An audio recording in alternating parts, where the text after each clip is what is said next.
ನಾವು ಬೆಂಗಳೂರಿಂದ ಬಂದ್ವಿ. ವಿಜಯನಗರ ನಮ್ಮ ಮನೆ. ನಾವು ಪೊಲೀಸ್ ಡ್ಯೂಟಿಲಿ ಕೆಲಸ ಮಾಡ್ತಾಯಿದ್ವಿ. ಇವರು ನಮ್ಮ ಮನೆಯವರು ವೆಂಕಟಲಕ್ಷ್ಮಿ ಅಂತ ಭದ್ರಾವತಿನಲ್ಲಿ ಸ್ಕೂಲ್ ಟೀಚರ್ ಕೆಲಸ ಮಾಡ್ತಾರೆ. ಇವರು ನಮ್ಮ ಸ್ನೇಹಿತರು, ಅಣ್ಣ ತಮ್ಮಂದಿರೊಬ್ಬರು. ಅವರು ಬೆಂಗಳೂರಿನಲ್ಲಿ ಪೊಲೀಸ್ ಕೆಲಸದಲ್ಲಿದ್ದೀವಿ.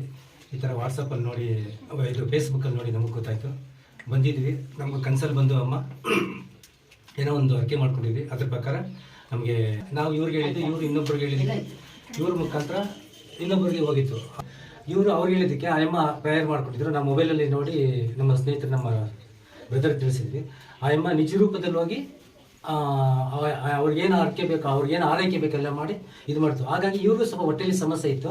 ಸಮಸ್ಯೆ ಇದ್ದಾಗ ಆಯಮ್ಮ ಅಲ್ಲಿ ಕೂತ್ ಯಾರು ಅಂತ ಕೇಳಿದಾಗ ಇವರು ಬನಶಂಕರಿ ತಾಯಿನ ಸ್ವಲ್ಪ ಆರಾಧನೆ ಮಾಡ್ತಿದ್ರು.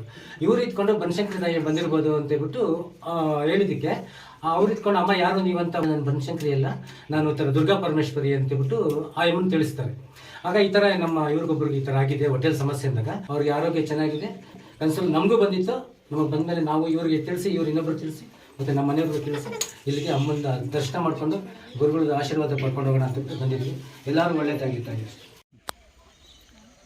ಇವತ್ತು ಮೊನ್ನೆ ಕಳೆದ 3 ದಿನದಿಂದ ನನ್ನ ಆತ್ಮೀಯರೊಬ್ಬರು ಯಾವುದೋ ಒಂದು ವಿಚಾರಕ್ಕೆ, ವೈಯಕ್ತಿಕವಾದ ವಿಚಾರಕ್ಕೆ ಯಾರಿಗೂ ತಿಳಿಸ್ತಾನೆ ಎಲ್ಲೋ ಹೋಗಿದ್ರು.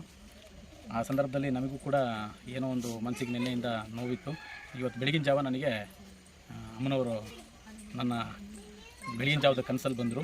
ಅದು ಬಂದಂಗೆ ಆದಮೇಲೆ ನನಗೆ ಅವಾಗೂ ಕೂಡ ಯಾವುದೂ ಕೂಡ ನನಗೆ ಅಷ್ಟರ ಮಟ್ಟಿಗೆ ಅನ್ನಿಸ್ಲಿಲ್ಲ. ದಿವಾಕರ್ ಅಂತೇಳಿ ನಮ್ಮ ಸ್ನೇಹಿತರು ತೋಟ ಇತ್ತು, ಅಲ್ಲಿ ಇರ್ಬೋದೇನೋ ಅನ್ನೋ ಒಂದು ಉದ್ದೇಶದಿಂದ ನಾವು ಇಲ್ಲಿಗೆ ಬಂದ್ವಿ. ಇಲ್ಲಿಗೆ ಬಂದ ನಂತರ ನನಗೆ ನನ್ನ ಮಾವನ ಮಗ ಇವರು ಹೇಳಿದ್ರು, ಇಲ್ಲಿ ದೇವಸ್ಥಾನ ಇದೇ ರೋಡಲ್ಲಿ ಇರೋದು ಅಂತ. ನನಗೆ ಇಲ್ಲಿದೆ ಅಂತಲೂ ದೇವಸ್ಥಾನ ನನಗೆ ಗೊತ್ತಿರಲಿಲ್ಲ. ಆ ಸಂದರ್ಭದಲ್ಲಿ ಯಾಕೋ ಇವತ್ತು ಬೆಳಿಗ್ಗೆ ನನಗೆ ಅನ್ಸಿಗೆ ಬಂತು ಅಂತೇಳಿ ನಾನು ಇವ್ರ ಹತ್ರ ಪ್ರಸ್ತಾವನೆ ಮಾಡಿದೆ. ಇಲ್ಲ, ನಾನು ಅಲ್ಲಿಗೆ ಹೋಗಲೇಬೇಕು ಅಂತೇಳಿ ಇವರಿಗೆ ಇದು ಮಾಡ್ಕೊಂಡು ಬಾ ಜಾಗ ತೋರಿಸು ಅಂತೇಳಿ ಇಲ್ಲಿ ಕರ್ಕೊಂಬಂದಂಥ ಸಂದರ್ಭದಲ್ಲಿ ಫಸ್ಟಿಗೆ ಹೋಗಿ ಮೊದಲನೇದಾಗಿ ಅಮ್ಮನವರಿಗೆ ನಮಸ್ಕಾರ ಮಾಡಿಬಿಟ್ಟು ತೀರ್ಥ ತೊಗೊಂಡು ಅಪ್ಪನೇನೂ ಕೇಳಿದ್ವಿ. ಅಪ್ಪನೇ ಆಯಿತು. ಮತ್ತು ಹೊರಗೆ ಬಂದು ಗುರುಗಳನ್ನ ವಿಚಾರಿಸಿದಾಗ ಇಲ್ಲ, ನೀವು ಇನ್ನೊಂದು ಸರ್ತಿ ಕೇಳ್ಕೊಂಬರ್ಬೇಕು ಅಂತೇಳಿ ಹೇಳಿದ್ರು.